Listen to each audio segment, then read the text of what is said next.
అవినాష్ చెప్పుమ్మా. దగ్గరలో ఉన్న మెడ్ప్లస్ కు వెళ్ళి మెడ్ప్లస్ బ్రాండ్ మెడిసిన్స్ అని అడిగి కొనుక్కునరా. అక్కడ 50 to 80% తగ్గింపుకు వస్తుంది. మీరు తీసుకునే అదే మందులు, అదే నాణ్యమైన మందులు, కానీ సగం ధరకే. ఇప్పుడు సోము వీర్రాజు ఏపీ బీజేపీ నేత ఈయన లైన్ లో ఉన్నారు. ఇప్పుడు మహారాష్ట్ర ఎన్నికల గురించి ఇప్పుడు ఈయనతో మాట్లాడదాం. ఫోన్ లైన్ లో ఉన్నారు సోము వీర్రాజు గారు. నమస్తే అమ్మా. నమస్తే సార్. ఇప్పుడు ప్రస్తుతం మహారాష్ట్ర ఎన్నికలు చాలా ఉత్కంఠగా జరిగాయి. ఇప్పుడు ప్రస్తుతం సీట్ అంటే సీఎం పదవి ఎవరికి, షిండేకా లేదంటే ఎవరికి అన్న ఉత్కంఠ కూడా నెలకొంటుంది. మీరు దీని గురించి మీరేమంటారు? సహజంగా Bharatiya Janata Party all India party అయిన సందర్భంలో ఈ లీడర్ ఎంపిక అనేది కూటమి కూర్చుని ఆ యొక్క ఎన్టీ అనేది ఏదైతే ఉందో వారు కూర్చుని ఏకగ్రీవంగా ఎన్నిక చేసుకునేటువంటి ప్రయత్నాలు జరుగుతాయి. ఆ దృష్ట్యా గతంలో షిండే చేశారు.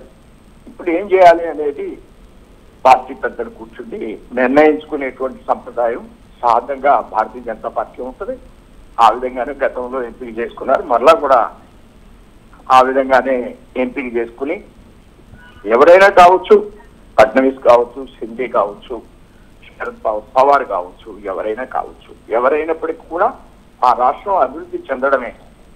సహజంగా బాంబే అనేది, మహారాష్ట్ర అనేది దేశంలో ఒక అద్భుతమైనటువంటి రాష్ట్రం. దాని యొక్క అభివృద్ధి ప్రధానమైనటువంటి లక్ష్యంతో పార్టీ ముందుకు పెడుతుంది. Right sir. అలాగే అంటే బీజేపీ అంటే కూటమి గెలవడానికి మహారాష్ట్రలో ఇంత ఈ పోటాపోటీగా నెలకొన్నాయి. అంటే రిజల్ట్ చూసాం మనము, చాలా ఎక్కువగా వచ్చింది మెజార్టీ. అయితే దీనికి ఏవేవి ప్లస్ అని చెప్పుకోవచ్చు మనం? అంటే బాలరాముని నిర్మాణం, టెంపుల్ ఒకటి నిర్మాణం అనుకోవచ్చు. అలాగే ఎక్కడ చూసినా ఇప్పుడు డిప్యూటీ సీఎం పవన్ కళ్యాణ్ ప్రచారం చేసిన ప్రతి చోట కూడా ఎక్కువ మెజార్టీ వచ్చింది. దీని గురించి ఏమంటారు? అందరూ పార్టీ ఏ విధంగానూ కూడా ఆల్ ఇండియా పార్టీ ఎన్నికల వ్యూహంలో పెద్దలందరినీ కూడా వినియోగించాలనేటువంటి గట్టి ప్రయత్నం చేయడం జరిగింది. అలానే చంద్రబాబు నాయుడు గారిని, పవన్ కళ్యాణ్ గారిని కూడా ఆహ్వానించడం జరిగింది. అయితే చంద్రబాబు నాయుడు గారు ఈ సందర్భంలో వారి సోదరుల యొక్క మరణం మూలంగా వారు వెళ్ళలేకపోయారు. పవన్ కళ్యాణ్ గారు వెళ్ళడం మరింత ఈ ఎన్నికల యొక్క మూవ్మెంట్ ని ఇంకా పెంచింది అనడంలో ఏమాత్రం కూడా అతిశయోక్తి లేదు. రైట్. అంటే వీరాజు గారు, బీజేపీకి అంటే ఇటు పవన్ కళ్యాణ్ కానీ అంటే ఆంధ్రాలో కూటమి ప్రభుత్వం ఒకవేళ రాకపోయి ఉంటే, అలాగే బాలరాముని నిర్మాణం చేపట్టకపోయి ఉంటే బీజేపీ ఇంత ముందంజలో ఉండేదని చెప్పుకోవచ్చా మనం?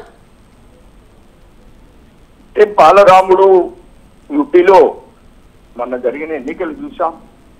ప్రధానంగా రాముడి యొక్క ఆశీర్వచనాలు భారతీయ జనతా పార్టీకి ఎల్లవెళ్ళ ఉంటాయి.